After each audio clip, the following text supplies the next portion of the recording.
I stood at what used to be the entrance to my family's 80-acre property, staring at a wrought iron gate that definitely wasn't there 2 years ago.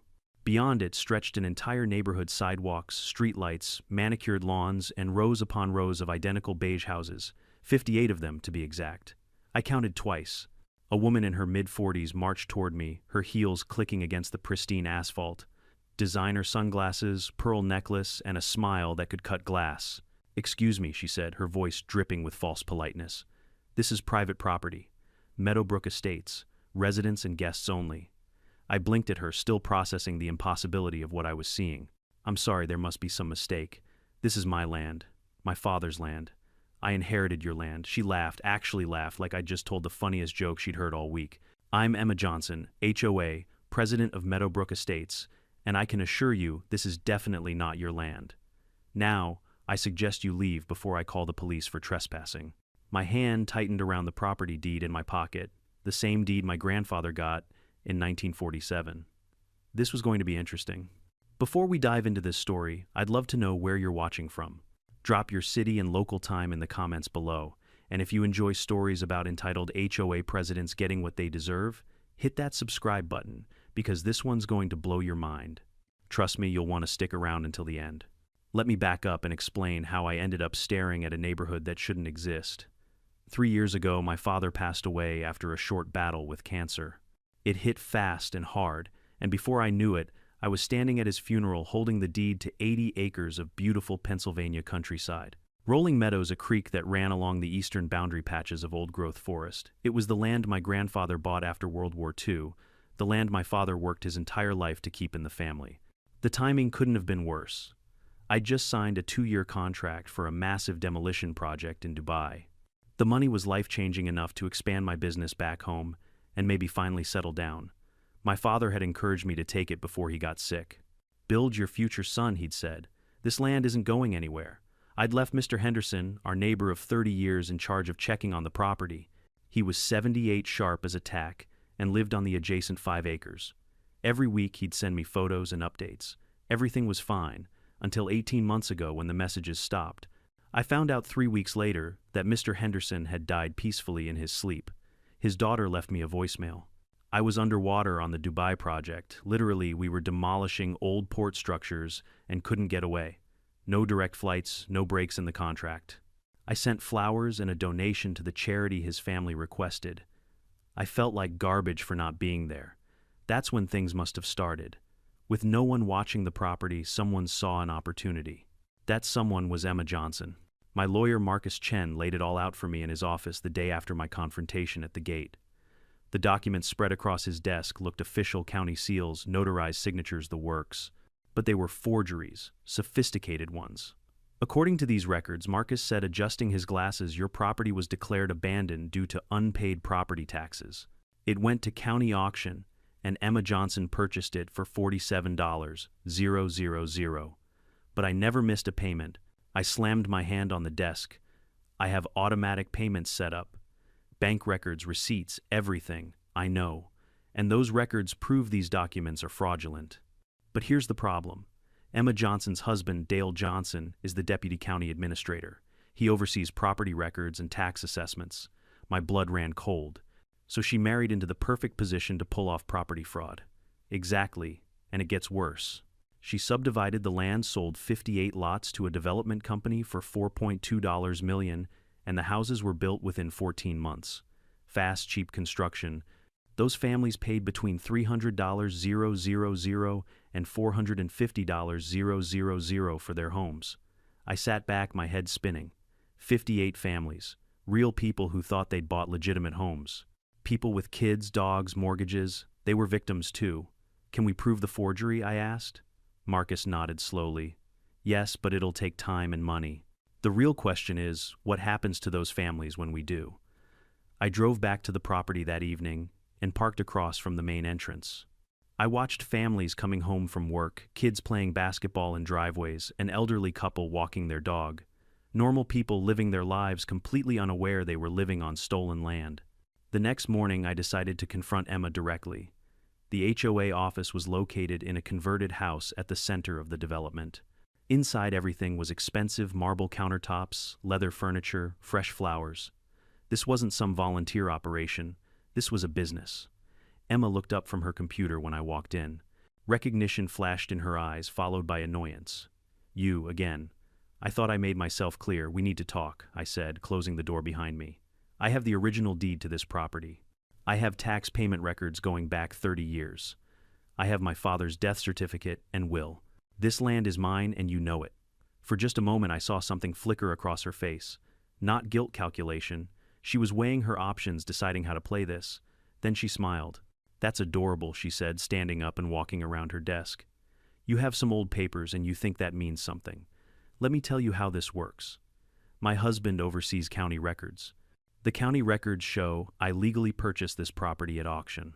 I have permits, approved surveys, legal documentation for every single step of this development.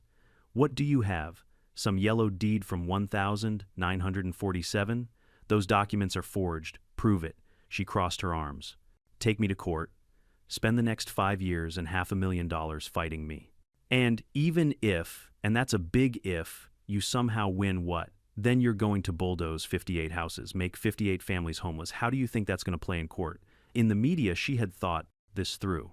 Every angle, every consequence. This wasn't her first rodeo. Good luck proving anything, she continued, her voice dropping to something almost sympathetic. My husband oversees county records. The assessor who processed the sale is a close family friend. The developer who built these homes. He's retired in Florida now. You're chasing ghosts. She walked to the door and opened it. Now get out of my office before I call the police. And stay away from Meadowbrook Estates. You're not welcome here. I left, but not because she'd intimidated me. I left because I needed a better plan. Emma Johnson had made one critical mistake. She'd underestimated exactly how good I am at tearing things down. I spent $15 0 inches the first week alone. Marcus connected me with Rebecca Stone, a private investigator who specialized in fraud cases, and David Kim, a forensic document examiner who'd testified in federal court over 100 times. If Emma's documents were fake, David would prove it. If there was a trail to follow, Rebecca would find it. 3 weeks later, we met at Marcus's office. The conference room table was covered in documents, photographs, and printouts. Rebecca started. Emma and Dale Johnson moved to the county 8 years ago, she said, pulling up a timeline on her laptop. Dale got hired as assistant county administrator within 6 months. Fast promotion. 2 years later, he's deputy administrator, which gave him oversight of property records, tax assessments, and auction processes. Convenient, I muttered. Very. Now look at this. She slid a document across the table. 18 months ago, your property was flagged as abandoned with delinquent taxes. The notice was supposedly mailed to your address. I never received any notice, because it was never sent. The system shows it as mailed, but there's no postal tracking, no certified mail receipt, nothing. It's a ghost entry. Someone with access to the system created a fake record. David jumped in. I examined the tax delinquency documents. The signatures are forged, very well done, but forged. The person who created these used high-resolution scans of genuine county seals and signatures, then printed them on authentic county paper stock. They had inside access, Dale Johnson, Marcus said. Almost certainly. But there's another player. Rebecca pulled up a photo of a nervous-looking man in his 50s, Thomas Webb County tax assessor. He processed the abandoned property declaration and the auction paperwork. I interviewed him yesterday, and Rebecca smiled. He kept records. Detailed records. Emails, text messages, handwritten notes. He's terrified of Emma and Dale, and he's been keeping an insurance policy in case they try to throw him under the bus. Will he testify? I asked. He's scared, but I think we can convince him, especially if we can guarantee immunity. Over the next month, the picture became crystal clear. Emma had identified my property shortly after Mr. Henderson died. With no one watching, she had Dale flag it as abandoned. Webb created the fake tax delinquency records. The property was rushed through a sham auction where Emma was the only bidder. She paid $47,000 for 80 acres worth at least $2 million. Then came the brilliant part. Emma didn't develop the property herself. She subdivided it into 58 lots and sold them to Greenfield Development Corporation for $4.2 million. Greenfield built the houses quickly using cheap materials and labor. They sold the houses to unsuspecting families making their profit. Then Greenfield's owner, Richard Pearson, retired to Florida with his millions. Emma positioned herself as HOA, president of the new community, giving her control over everything. She set up a property management company owned by a Shell LLC registered to her sister that collected $600 per month from each household. That's $34,800 every single month, over $400,000 a year pure profit. But she wasn't done stealing. Rebecca discovered that Emma had been skimming from HOA funds too. She'd approved contracts with overpriced vendors who kicked back 30% to her management company. Landscape services, pool maintenance, security, all inflated. The total take Emma and Dale had profited at least $6.8 million from my land, and they were still collecting. I needed to meet with the homeowners, see who I was really dealing with. One evening I attended an HOA meeting. Emma ran it like a dictator, no discussion, no debate. She announced new rules, new fees, new restrictions. People looked frustrated but afraid to speak up. After the meeting, I approached a young couple in the parking lot. They introduced themselves as Sarah and Jake Miller. "How much did you pay for your house?" I asked. $385,000, Sarah said. "Why? Did you know the HOA president used to be married to a county official who helped her acquire this land?" Jake frowned. "We knew her husband worked for the county. Is there a problem?" I explained everything carefully, showing them documents, tax records, the original deed. Their faces went from confusion to shock to anger. "So our house? It's not legally ours," Sarah whispered. "Your purchase was legitimate. You were defrauded too. But legally the land under your house is still mine." They sat in their car processing. Finally, Jake looked up. "What are you going to do?" "I'm going to make this right," I said, "for everyone. But I need time." Over the next 2 weeks, I quietly met with other homeowners. The Martinez family who'd sunk their life savings into their house. The Hendersons Jr., no relation to my old neighbor, a retired couple who'd downsized from their family home. Most were good people who'd been lied to. But some were loyal to Emma. She'd cultivated allies by offering them positions on HOA committees, small perks, a sense of status. When word got around that I was claiming ownership, Emma went on the offensive. At the next community meeting, she stood before 60 angry homeowners and painted me as a con artist. "This man," she pointed at me in the back row, "is trying to steal your homes. He has fake documents claiming he owns our land. He's threatened legal action. He wants to make you homeless so he can resell the property for millions." People shouted. Someone called me a crook. A man in his 60s stood up and said, "We'll fight you in court. You'll never take our homes." I tried to speak, but Emma cut me off. "Security will escort you out. You're banned from all HOA property." As 2 security guards approached, Sarah Miller stood up. "Wait," she said, her voice shaking but firm. "I've seen his documents. They're real." "Emma, can you show us the original purchase records?" The tax auction paperwork. Emma's face hardened. "Those records are confidential HOA business." "That doesn't make sense," Jake added. "If everything's legitimate, why can't we see them?" Emma slammed her gavel. Meeting adjourned. Everyone out. Now. I left knowing that I'd planted seeds of doubt. Emma was powerful, but she'd made enemies with her tyrannical leadership. Those cracks were about to become chasms. Because I'd just found out about Phase 2, Rebecca called me the next morning. "You need to see this." In her office, she showed me building permits filed with the county just 3 weeks ago. Plans for 40 more houses on the remaining 22 acres of my property. Permits filed under my forged signature. "She's doing it again," I breathed. "It gets worse. She's already sold the lots. To a different developer this time, pre-construction sales. She collected $1.8 million in deposits. Emma's greed was endless. But greed makes people careless, and I was about to use that against her. Marcus assembled what he called the War Council in his conference room. Me, Rebecca, David Kim, and a new addition, Jennifer Park, a forensic accountant who'd helped the FBI bring down embezzlement rings. "Here's what we have," Marcus said, organizing documents into folders. "Forged property records, fraudulent tax auction, shell companies, HOA fund, embezzlement, and now a second wave of fraud with Phase 2. We have enough for criminal charges." "What about Thomas Webb?" I asked. Rebecca nodded. "He's ready to flip." I convinced him that cooperating is his only chance to avoid prison. He kept everything: emails from Emma with explicit instructions, text messages from Dale, even recordings of phone calls where they discussed the forgery. Recordings. Marcus's eyes lit up. He recorded them. Pennsylvania is a 2-party consent state, so the recordings aren't admissible in court. But they corroborate everything else. Webb is willing to testify that Emma and Dale instructed him to create false tax delinquency records, backdate documents, and rush the auction through before anyone noticed. Jennifer pulled up spreadsheets on her laptop. "I've traced the money. Emma's shell company, Meadowbrook Management LLC, is registered to her sister in Delaware, but the bank accounts show regular transfers to Emma's personal account. She's been sloppy. There's also a pattern of payments from vendors landscaping security pool maintenance.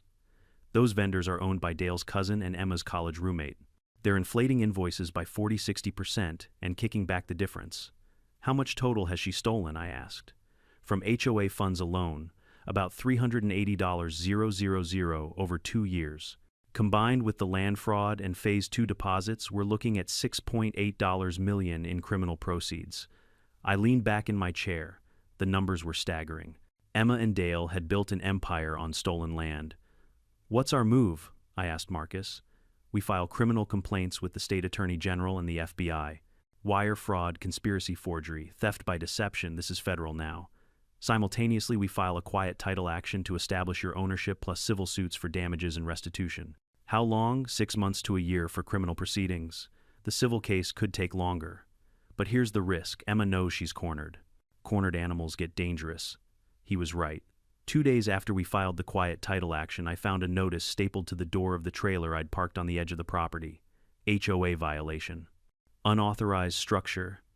$500 per day, fine until removed. I called Marcus. Can she do this? Technically, she's claiming HOA authority over the property. It's bogus, but she's trying to harass you into leaving. Ignore it. I ignored it. The notices kept coming. Unauthorized vehicle, my demolition equipment. $500 divided by day. Failure to maintain landscaping. $500 divided by day. Noise violation. $500 divided by day. Within a week, Emma was claiming I owed $14 0 inches fines. Then Dale made his move. The county building inspector showed up at my trailer with a clipboard and a smug expression. Sir, we've received complaints about unpermitted structures and equipment on this property. I need to see your permits. I don't need permits. This is private property, and I own a licensed demolition company. You'll need to move your equipment within 72 hours or face daily fines of $1,000 plus potential seizure. On whose authority? He showed me the work order, signed by Dale Johnson. I took a photo. I'll be speaking with my lawyer. That night, Emma called a special community meeting. I wasn't invited, but Sarah Miller recorded it and sent it to me. Emma stood before the community with printouts of my quiet title filing. This man is trying to steal everything we've built. He's filed a frivolous lawsuit claiming he owns our land. He wants to demolish our homes and sell the property to developers. We need to stand together and fight him. An older woman raised her hand. Emma, why would he have original property documents from 1947 if they're fake? Anyone can forge old documents, Emma said smoothly. He probably made them in his garage. This is a shakedown. He thinks we'll settle and pay him to go away. Then why not just show us the original auction records? Jake Miller stood up. Prove your purchase was legitimate. Emma's expression hardened. I don't owe you an explanation, Jake. I'm your HOA president, and I'm protecting your property values. If you can't trust my leadership, maybe you should sell your house and leave. The room went silent. Emma had just threatened a homeowner for asking questions. Sarah stood up next to her husband. That's not okay, Emma. We have a right to know the truth about our property. Sit down, Emma snapped. Both of you. Or I'll have you removed for disrupting an official HOA meeting. 3 other families walked out with the Millers. Emma was losing control. That's when I decided to set my trap.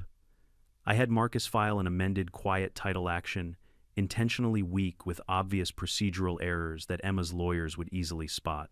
I wanted her overconfident. I wanted her thinking she'd already won. She took the bait. At a press conference outside the HOA office, Emma stood with Dale and their lawyer announcing that my lawsuit had fatal flaws and would be dismissed within weeks. This is harassment, Emma declared to the local news cameras. Mr. Brennan is a con artist trying to extort money from hardworking families. We will fight him to the end and protect our community. The reporter asked, do you have documentation proving your ownership? Absolutely. Complete and verified by the county. My husband personally oversaw the transaction to ensure everything was legal. Dale nodded beside her, looking confident. Perfect. They were on record under oath of public statement, claiming the documents were legitimate. When we proved they were forged, they'd be trapped in their own lies. Rebecca continued digging and found something explosive. Emma had been communicating with the Phase 2 developer through encrypted emails, but she'd gotten lazy using her personal Gmail account for some messages. Rebecca obtained them through a legal subpoena. In one email, Emma wrote, "The property is secure. My husband controls county records. There's no way anyone can prove fraud. Just keep the deposits quiet until construction starts. In another, if anyone asks questions, I'll handle the HOA. I've got enough dirt on half these people to keep them in line. This was consciousness of guilt. Emma knew she was committing fraud and was actively covering it up. But the most damning evidence came from an unexpected source. One of Emma's HOA allies, a man named Robert Chen, who served as treasurer, walked into Marcus's office with a cardboard box. "I can't do this anymore," he said, his hands shaking. "Emma told me I was just helping with bookkeeping. But I found these." Inside the box were duplicate financial records showing the real numbers, the kickbacks, the embezzled funds, the shell company transfers. Robert had kept copies of everything, worried he'd be blamed when the scheme fell apart. "Will you testify?" Marcus asked. Robert nodded. "I have a family. Emma threatened my wife's job. Her sister is my wife's boss. I thought I had to go along with it, but this is fraud. Real people are being hurt." With Robert's testimony and documents, we had an insider witness. Someone who'd seen Emma operate firsthand, who could describe her methods and motives. The case was becoming airtight. Then Emma made her biggest mistake. She got desperate. I knew I couldn't just bulldoze 58 houses and walk away. These families were victims too. They'd paid real money for real homes, even if the land beneath was stolen. I needed a solution that delivered justice to Emma while protecting innocent people. Marcus and I spent a week crafting a plan. Here's the strategy, Marcus explained. We pursue full criminal prosecution against Emma, Dale, and Webb. We freeze their assets under civil forfeiture laws, all $6.8 million they stole. Then we use that restitution money to make the homeowners whole. How we offer to sell them the land their houses sit on at actual cost. Essentially what Emma paid at the fraudulent auction adjusted for fair market value. Since we'll have $6.8 million in restitution, we can subsidize the difference. The homeowners pay reasonable prices, get legitimate deeds, and you recover the value of your land. It was brilliant. Emma's stolen money would be used to fix the problem she'd created. But first, I needed allies in the community. I started with the Millers. Sarah and Jake invited me over on a Saturday afternoon. Their house was modest but well kept, filled with photos of their 2 young kids. "We've been doing research," Jake said, spreading documents on their kitchen table. "Emma's been running this HOA like a dictatorship. Did you know she hired her own sister's company for landscaping at triple the market rate? She also approved a $120,000 security system that doesn't work half the time," Sarah added. "Residents have been complaining for months, but she ignores them." "What if I told you I have a way to fix all of this?" I said. "Emma goes to prison, you get legitimate ownership of your home, and the HOA gets reformed with actual accountability." They listened as I explained the plan. When I finished, Jake extended his hand. "We're in. What do you need? Spread the word to people you trust. I need homeowners who are willing to testify about Emma's abuse of power, the financial mismanagement, everything. Build me a coalition." Over the next 3 weeks, Sarah and Jake did exactly that. They organized quiet meetings at homes, coffee shops, anywhere Emma wouldn't notice. The Martinez family joined Carlos, and Sofia Martinez had 3 kids and had been struggling with Emma's increasing HOA fees. The Hendersons Jr., retired teachers on a fixed income, had been hit with $3.00 bogus fines for improper holiday decorations. One by one, families came forward with stories of Emma's tyranny. Meanwhile, Rebecca uncovered Emma's most ambitious scheme yet. "You're not going to believe this," she said, pulling up property records on her laptop. "Emma filed permits for Phase 2, using your forged signature right. Those permits show 40 houses on 22 acres. But look at this recent survey." She zoomed in on a map.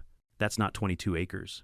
She's claiming 35 acres, including land that's actually part of the state forest preserve." My jaw dropped. "She's trying to steal state land too." "Yep." She moved the boundary markers and filed a fraudulent survey. If Phase 2 had gone through, she'd have developed protected forest land. That's a federal crime. Exactly. Which means the FBI is very interested in talking to Emma. The walls were closing in, but Emma didn't see it yet. She was too busy planning Phase 2 and counting her money. Then Marcus filed the real lawsuit. Unlike the intentionally weak, quiet title action, this one was a monster. 47 pages of detailed allegations supported by hundreds of exhibits, forged documents, financial records, witness statements, everything. We filed it simultaneously with criminal complaints to the state attorney general and the FBI. The next morning, FBI agents executed search warrants on Emma's home, Dale's office, and the HOA building. They seized computers, financial records, phones, everything. Emma's Facebook post that afternoon was desperate, under attack by corrupt feds working with con artists trying to steal your homes. We'll fight this tyranny. But the homeowners were starting to wake up. At the emergency HOA meeting, Emma called 40 residents showed up, demanding answers. Emma stood at the front of the room, her usual confidence cracking. "The allegations against me are completely false," she began. "This is a coordinated attack." "Then show us the original purchase documents," Carlos Martinez interrupted. "Right now. Prove you legitimately bought this land." Emma stammered. Those are with my attorney." "For the lawsuit," Convenient Sofia Martinez said. "You've had weeks to produce them. Why haven't you?" Another resident stood. "What about the HOA funds? I heard the FBI seized our financial records." "What are they looking for?" "That's confidential. It's our money," someone shouted from the back. "We have a right to know." The meeting dissolved into chaos. Emma tried to regain control, but it was over. Homeowners were demanding a special election to remove her as president.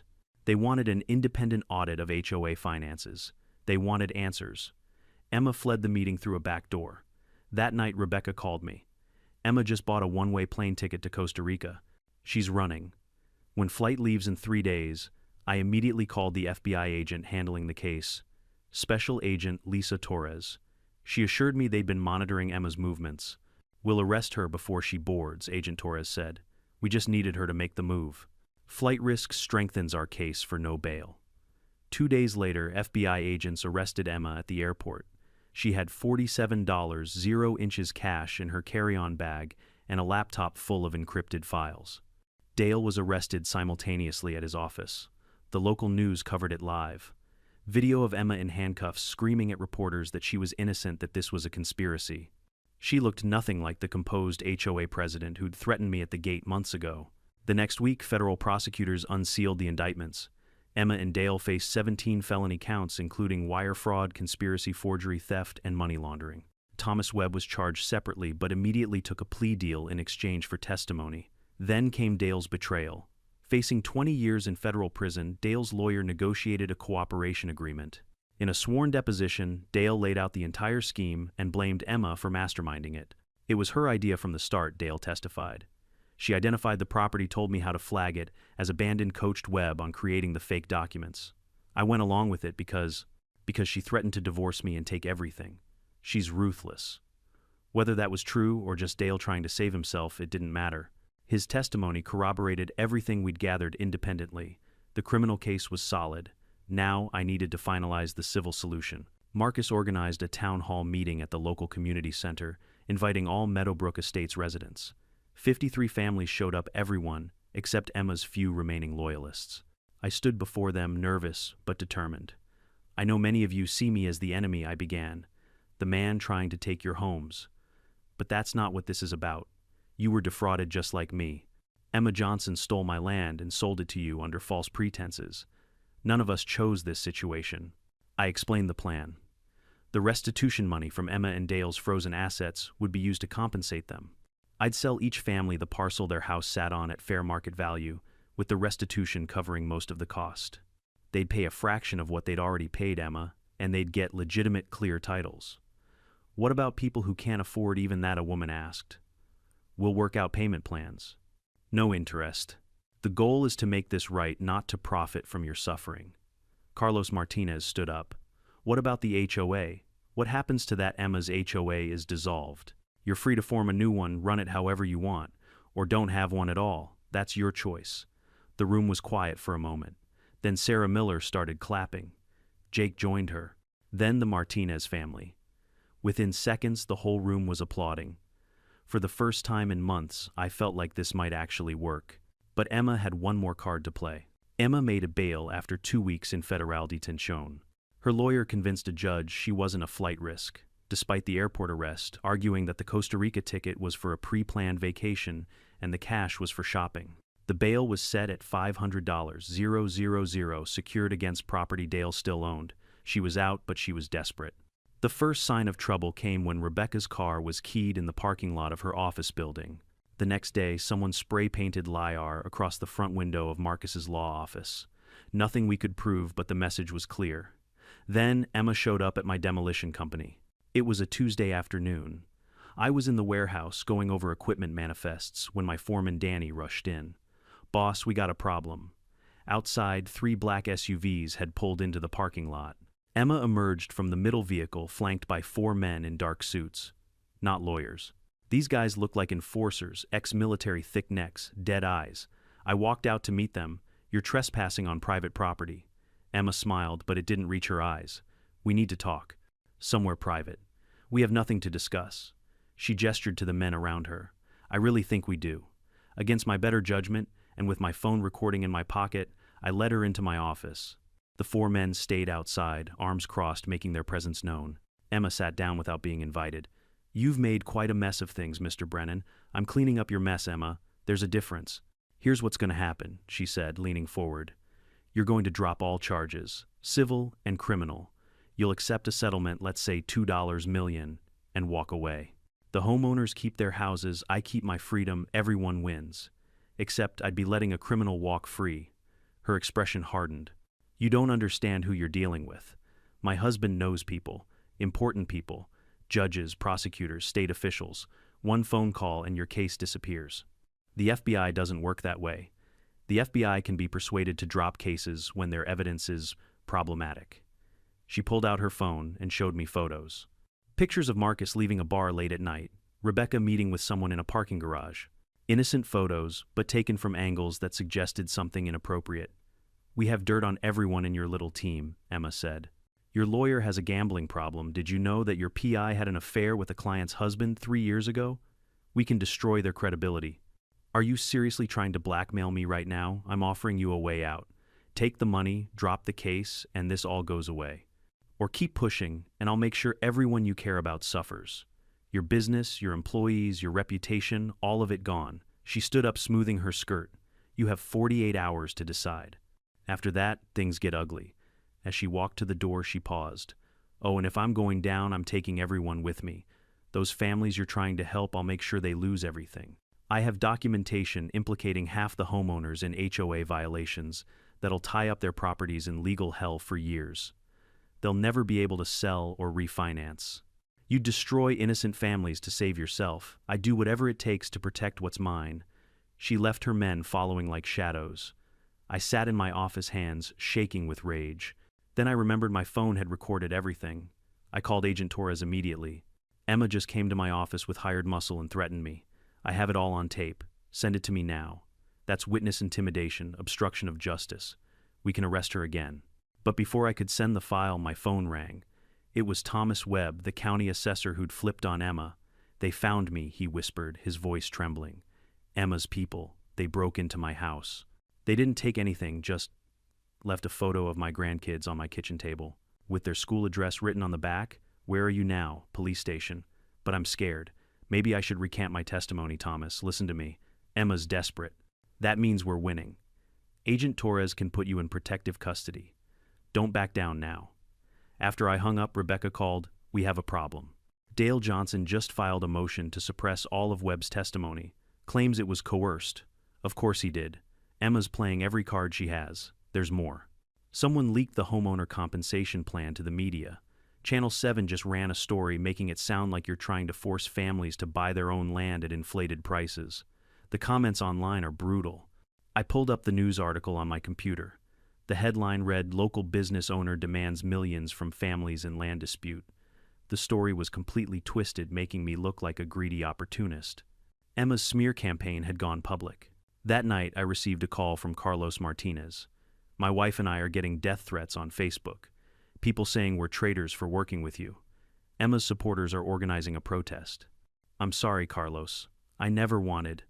"Don't apologize. We know what she's doing. But some of the other families are getting scared. They're talking about backing out of the deal, maybe siding with Emma again." The coalition was fracturing. The next morning, Emma held a press conference on the steps of the county courthouse. Dale stood beside her, looking defeated but playing his role. A crowd of supporters held signs, "Save our homes and stop the land grab." "Mr. Brennan is trying to evict 58 families," Emma declared to the cameras. "He's using a corrupt FBI investigation to steal homes from hardworking people. We will fight this injustice in every court in the land." A reporter asked, "What about the evidence of forged documents, lies manufactured by his team?" "We have been fully transparent. The real criminal here is the man trying to make millions off vulnerable families." Dale nodded along, adding, The county has fully reviewed the transaction and confirmed everything was legitimate. It was a masterclass in manipulation. Emma was playing the victim, rallying public support, and pressuring prosecutors to back off. But she'd made one critical mistake. She'd just lied on camera under oath of public statement, doubling down on claims we could prove were false. Every word she spoke was another nail in her coffin. That afternoon, I met with Agent Torres and Marcus at the FBI field office.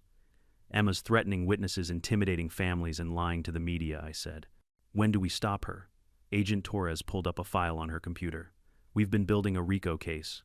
Racketeer Influenced and Corrupt Organizations Act. Emma's not just a fraudster, she's running a criminal enterprise. The HOA scheme, the kickbacks, the witness intimidation, it all fits. How long until you move?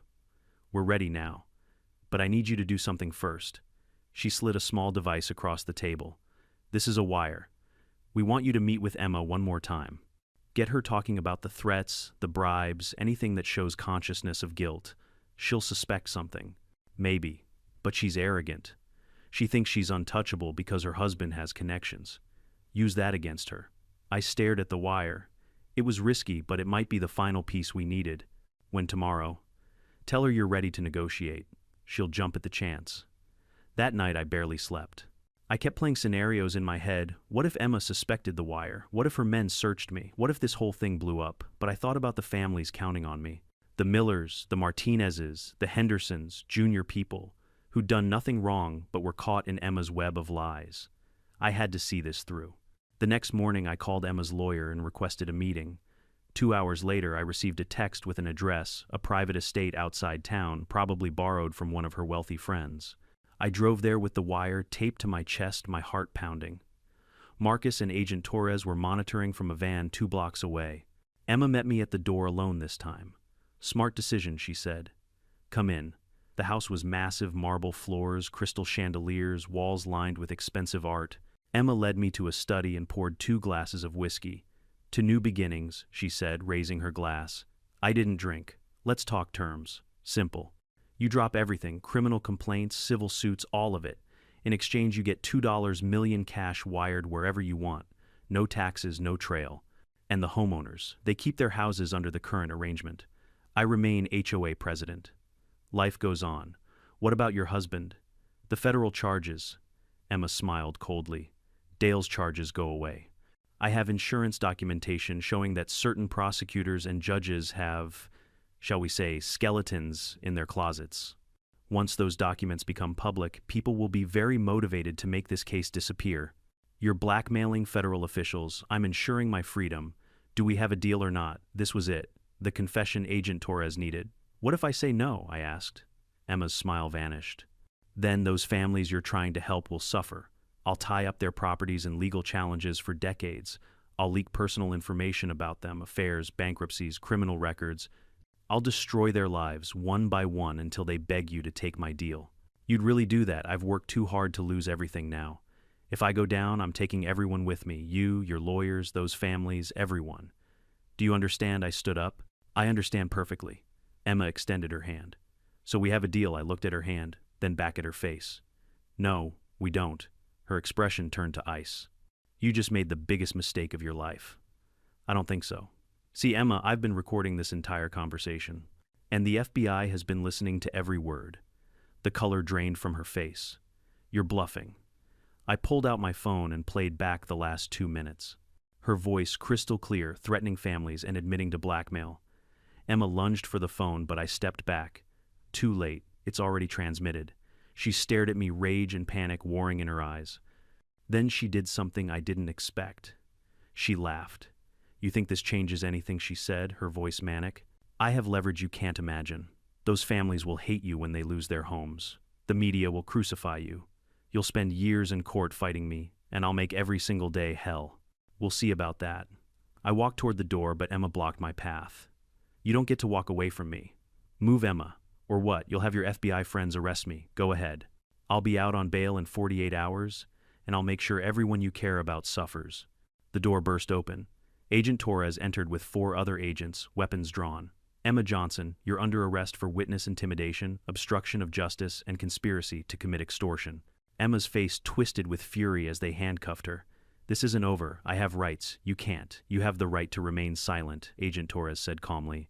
I suggest you use it. As they led her out, Emma locked eyes with me. Those families will hate you, she hissed. When they lose everything, they'll remember this was your fault. I stood in the empty study, my hands still shaking from adrenaline. Agent Torres returned a moment later. You did good, she said. That recording gives us everything we need. What happens now? Now, we finish this. The federal courthouse was packed the morning of Emma's arraignment. News vans lined the street, reporters jockeying for position. The case had become a media sensation: corrupt HOA president, stolen land, defrauded families. Everyone wanted to see how it ended. I sat in the gallery next to Marcus, watching as Emma was led into the courtroom in an orange jumpsuit. Gone was the designer wardrobe and pearl necklace. She looked small, diminished, and absolutely furious. The judge, Claudia Morrison, brought in from the Eastern District to avoid conflicts of interest, reviewed the charges with a stern expression. Miss Johnson, you're charged with 17 federal counts, including wire fraud, conspiracy forgery, witness intimidation, obstruction of justice, and attempted extortion. How do you plead? Emma's lawyer, an expensive defense attorney from Philadelphia, stood. Not guilty to all charges, Your Honor. We maintain that Miss Johnson is the victim of a coordinated attack by individuals attempting to defraud. Save it for trial, counselor, Judge Morrison interrupted. Let's discuss bail. The government is requesting remand based on flight risk and witness intimidation. Agent Torres presented evidence: the airport arrest, the Costa Rica ticket, the threats against Thomas Webb and me. Emma's lawyer argued that she was a respected community leader with no prior record. Judge Morrison wasn't impressed. Miss Johnson attempted to flee the country with $47.00 cash. She subsequently violated bail conditions by threatening witnesses. Bail is revoked. Defendant will remain in federal custody pending trial. Emma's face went pale. Your Honor, please sit down, Miss Johnson. Dale's hearing was next. His lawyer immediately presented a cooperation agreement. Dale would plead guilty to 3 counts in exchange for testimony against Emma and a reduced sentence recommendation of 8 years. When Dale took the stand during the preliminary hearing, the courtroom went silent. Tell the court about the property scheme, the prosecutor said. Dale, looking like he'd aged 10 years, spoke quietly. It was Emma's idea from the start. She identified properties with absent or deceased owners, then had me flag them as abandoned in the county system. We'd create fake tax delinquency records, with Thomas Webb's help rush them through sham auctions, and Emma would purchase them for pennies. How many properties total? 3. Mr. Brennan's was the largest and most profitable. The other 2 were smaller vacant lots that Emma sold to developers.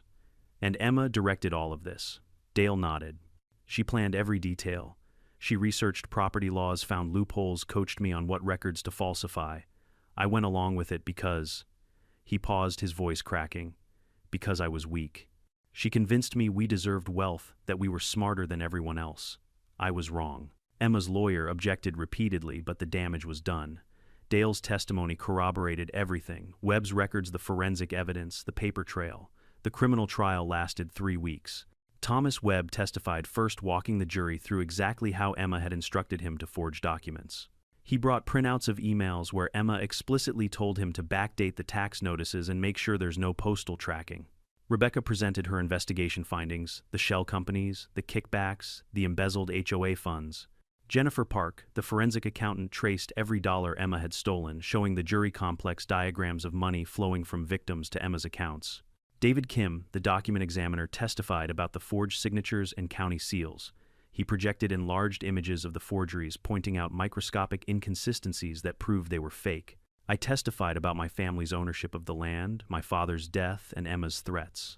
I described finding 58 houses on my property, Emma's arrogance at our first meeting, and her escalating intimidation. The defense tried to paint me as an opportunist who'd abandoned the property and only returned when he smelled money. Emma's lawyer suggested I'd forged the original deed, that my father had actually sold the land years ago. But Marcus destroyed that theory on cross-examination. He presented tax payment records going back to 1,947 continuous ownership documentation and testimony from neighbors who'd known my family for decades. Then came the recording from my wire. The courtroom listened in complete silence as Emma's voice filled the room.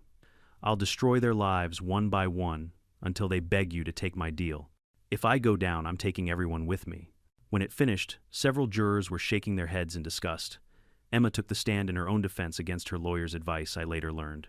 She claimed everything was legitimate, that Dale and Webb were lying to save themselves, that I was running an elaborate con. The prosecutor demolished her on cross-examination. Miss Johnson, you testified that you purchased the property at a legitimate county auction, correct? Yes. But there's no record of any public notice for that auction. No newspaper publication, no posted notices, nothing. How do you explain that? The county must have made an error. An error that benefited only you, an error that just happened to occur on property your husband had access to in the county system, Emma stammered through non-answers. The prosecutor produced email after email showing Emma's knowledge of the fraud, her instructions to conspirators, her efforts to cover tracks. The final blow came from Robert Chen, the former HOA treasurer. He testified about Emma's embezzlement schemes, the inflated vendor contracts, the kickbacks. He brought copies of 2 sets of financial books, one showing legitimate expenses, another showing the real numbers. Did Miss Johnson know you were keeping duplicate records? The prosecutor asked. She insisted on it, Robert said. She told me it was standard business practice to have internal records separate from what we showed homeowners. After 3 weeks, the case went to the jury. They deliberated for 6 hours. Guilty on all 17 counts. Emma's face crumpled when the verdict was read. She sobbed as the judge thanked the jury and set a sentencing date. 2 months later, Emma stood before Judge Morrison for sentencing. The prosecutor requested 20 years. Emma's lawyer begged for leniency, citing her lack of prior record and her difficult childhood. Judge Morrison wasn't moved. Miss Johnson, you engaged in a sophisticated criminal enterprise that defrauded dozens of innocent families and stole land that had been in Mr. Brennan's family for generations. You showed no remorse, threatened witnesses, and attempted to blackmail federal officials. You corrupted government processes meant to protect citizens, and you did it all out of pure greed. Emma stared at the floor, tears streaming down her face. I'm sentencing you to 12 years in federal prison, followed by 5 years supervised release. You will pay $7.5 million in restitution to your victims, and you are permanently barred from serving in any HOA or property management role. Dale received 8 years as per his cooperation agreement. Thomas Webb got 2 years probation and community service. But the criminal case was only half the battle. The civil settlement still had to be finalized. Marcus organized a meeting at the community center with all Meadowbrook Estates residents. The room was tense. Some families still didn't trust me, worried about losing their homes. Here's the situation, Marcus explained. Emma and Dale's assets have been seized, $6.8 million total. That money will be placed in a restitution fund. Mr. Brennan is offering to sell each family the land parcel their house sits on at fair market value, approximately $15,000 per lot. The restitution fund will cover $12,000 per family, meaning you'll pay only $3,000 for legitimate clear title to your land. A woman in the back raised her hand. What if we can't afford even that payment plan's no interest extended over 5 years if needed, I said. My goal isn't to profit from this, it's to make things right. What about Emma's HOA? Someone asked. Dissolved, Marcus said. You're free to form a new association with fair rules and elected leadership, or operate without one. Your choice. Over the next month, all 58 families accepted the settlement. The restitution fund covered most of the cost, and I personally subsidized 5 families who were struggling financially. Sarah and Jake Miller organized the first meeting of the new HOA, now called the Henderson Fields Homeowners Association, named after my old neighbor and my father. They elected Carlos Martinez as president. The new bylaws included term limits, financial transparency, and democratic decision-making. Everything Emma's HOA wasn't. On the day we signed the final property transfers, Sophia Martinez pulled me aside. We misjudged you, she said, her eyes wet. When Emma said you were trying to steal our homes, we believed her. We're sorry. You were protecting your family, I said. I understand. You could have bulldozed everything and sold the land to developers for millions. Instead, you helped us. Why I thought about my father, about the values he'd taught me, because it was the right thing to do. 6 months after Emma's sentencing, I stood at my father's grave with a bottle of his favorite whiskey. I poured a little on the headstone. We got her, Dad, I said quietly. The land's being used the way you wanted, for families, for community. I think you'd be proud. The wind rustled through the trees, and for a moment I could almost hear his voice. I am, son, I am. 6 months after the settlement, I drove through Henderson Fields on a Saturday morning. The transformation was remarkable. The cookie-cutter houses Emma had rushed into construction now had personality, different paint colors, unique landscaping, kids' playgrounds and yards. The oppressive uniformity was gone, replaced by a real community where people actually wanted to live. I'd kept 20 acres at the southern end of the property, including the old homestead where my father had lived. The rest belonged to the 58 families fair and square. My demolition company had become unexpectedly busy in Henderson Fields. During renovation work, we discovered that Emma had cut every possible corner during construction. Faulty wiring, substandard plumbing foundations that didn't meet code. The houses looked fine but were disasters waiting to happen. I'd made a deal with the new HOA. My company would fix the code violations at cost, no profit. It was the least I could do. On this particular Saturday, I was helping the Martinez family repair their deck when Carlos called me over. "Someone's here to see you," he said, gesturing toward a young woman standing by my truck. She was in her mid-20s, dressed simply in jeans and a jacket. She looked nervous. "Mr. Brennan, I'm Ashley Johnson, Emma's daughter." I set down my tools, uncertain. "What can I do for you?" I wanted to apologize, she said quickly. "For my mother. For everything she did." "You don't have to." "Yes, I do." Ashley's voice cracked. "I haven't spoken to my mother in 4 years. She's not a good person. Never was. I just wanted you to know that not everyone in our family is like her." We walked away from the house, finding a quiet spot under an old oak tree. "What happened between you two?" I asked gently. Ashley took a deep breath. "My mother's always been obsessed with status and money. When I was growing up, she'd run scams, small stuff at first. Lying to return items she'd already used, inflating insurance claims, cheating contractors. She taught me that everyone was either a mark or competition. That must have been hard. I didn't realize how twisted it was until college. I had an ethics professor who made me see what my mother was. I confronted her, told her I wanted no part of her schemes. She disowned me on the spot, said I was weak and stupid." Ashley showed me a photo on her phone, a little boy, maybe 3 years old, with a bright smile. "That's my son Marcus. Named after my father's father, not after Dale. I want him to grow up, knowing honesty and integrity, everything my mother isn't. Does Emma know about him? She's never met him. Never will, if I can help it." Ashley paused. "I visited her in prison once right after sentencing. I thought maybe she'd show remorse, realize what she'd lost.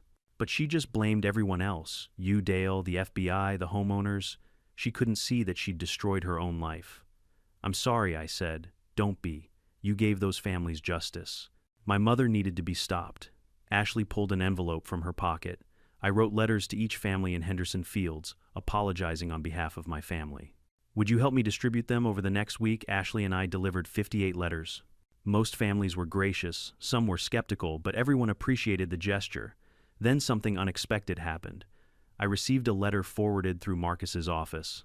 It was from a man named Richard Paulson in Oregon. "Dear Mr. Brennan," it began, "I saw news coverage of your case against Emma Johnson.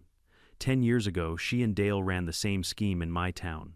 They stole my family's 40-acre farm through forged tax documents and built a commercial plaza on it. I tried to fight them, but Dale's connections made my case disappear. I lost everything, my land, my money, fighting legal battles, eventually my marriage. I've been living with that injustice for a decade. Thank you for exposing them. You gave me closure I never thought I'd get." I stared at the letter, feeling sick. Emma and Dale had done this before. How many other victims were out there? I forwarded the letter to Agent Torres. She called me an hour later. "We've opened an investigation into Emma's prior activities," she said. "If there are other victims, we'll find them. They might be able to file civil suits now that Emma's been convicted." How many people did she hurt? We're finding more every day. Emma and Dale moved around a lot before settling here. Different counties, different states. Always the same pattern: identify vulnerable properties, forge documents, steal land. Over the following months, 7 other victims came forward. Some had lost family farms, others vacant land they'd planned to retire on. Emma and Dale had destroyed lives, systematically driven by nothing but greed. But there was one piece of good news. Richard Paulson's case was reopened, based on Emma's conviction. The prosecutors who'd buried it originally were themselves investigated for corruption. Turned out Dale had blackmailed them with fabricated evidence. Richard won a $2.3 million settlement from the city and recovered a portion of his land. He called me personally to say thank you. "You didn't just save those families in Henderson Fields," he said, his voice thick with emotion. "You saved people like me who thought justice was impossible. You gave us hope. I didn't feel like a hero. I felt like someone who'd simply refused to let a bully win. 1 year after Emma's sentencing, Henderson Fields held its first annual community barbecue. 200 people showed up, residents, kids, even some folks from neighboring areas who'd heard about the community's rebirth. Carlos Martinez, still serving as HOA, president, gave a speech. "A year ago, we were living under a tyrant," he said. "Someone who controlled every aspect of our lives, who stole from us, who made us afraid to ask questions. Today, we're free. We own our homes legitimately. We govern ourselves democratically, and we owe that to one man who refused to take the easy path." He gestured toward me. "Michael Brennan could have sued us, evicted us, sold this land to the highest bidder. Instead, he fought for justice while protecting innocent people. He's proof that doing the right thing still matters." The crowd applauded. I felt embarrassed but grateful. Sarah Miller approached with her 2 kids. "We want to show you something," she said. She led me to the community park, a new addition the HOA had voted to build on shared land. There was a playground, picnic tables, and a small memorial garden. In the center stood a stone marker with an inscription, "Henderson Fields, built on justice, sustained by community." In memory of Mr. Harold Henderson and Thomas Brennan, who loved this land and taught us the value of integrity. My father's name carved in stone, honored by people he'd never met. I couldn't speak. I just stood there, tears streaming down my face. Jake put his hand on my shoulder. "Your dad would be proud." That evening, as the barbecue wound down, I drove out to my father's old homestead.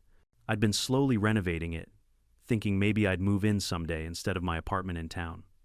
I sat on the porch with a beer, watching the sun set over the fields.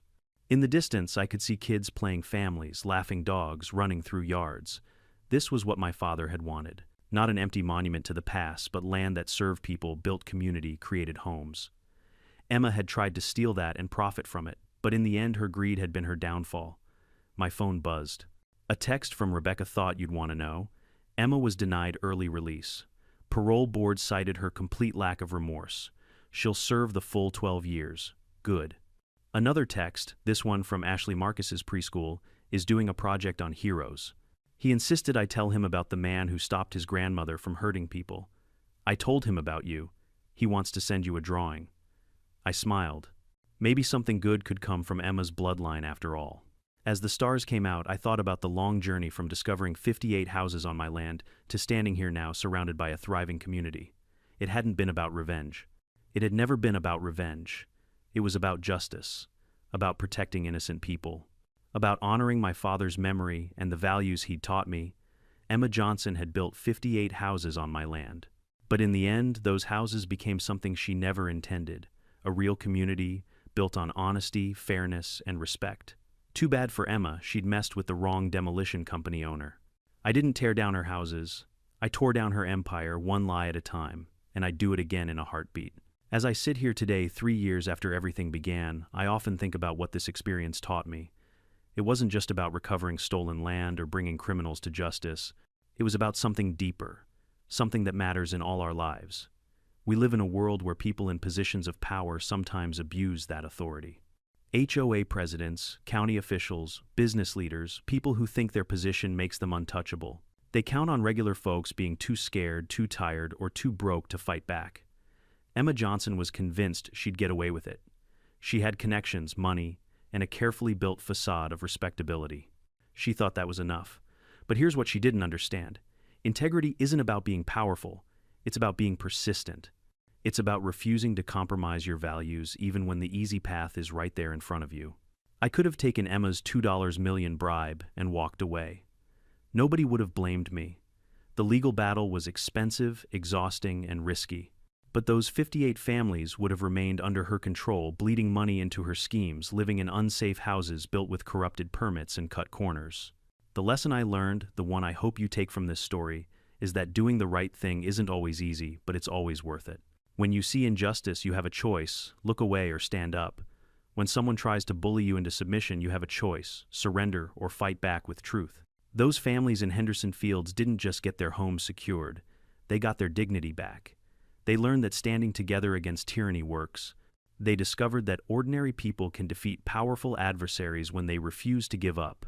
And maybe most importantly, they learn to recognize the warning signs: the HOA president who won't show financial records, the official who dismisses legitimate questions, the authority figure who rules through fear rather than respect. If you're facing your own Emma Johnson, whether it's an abusive HOA, a corrupt landlord, or anyone else exploiting their power, know this: you're not alone. Document everything. Build your case carefully. Find allies who share your values. And never ever let someone convince you that injustice is just the way things are. Truth has a way of surfacing. Justice might move slowly, but it moves. And integrity, real integrity, will always outlast corruption. So I'm asking you now, have you ever faced a situation where someone in power tried to take advantage of you? Have you stood up against injustice or wished you had? Share your story in the comments below. Let's build a community of people who refuse to let the Emma Johnsons of the world win. And if this story meant something to you, if it reminded you that standing up for what's right matters, hit that subscribe button.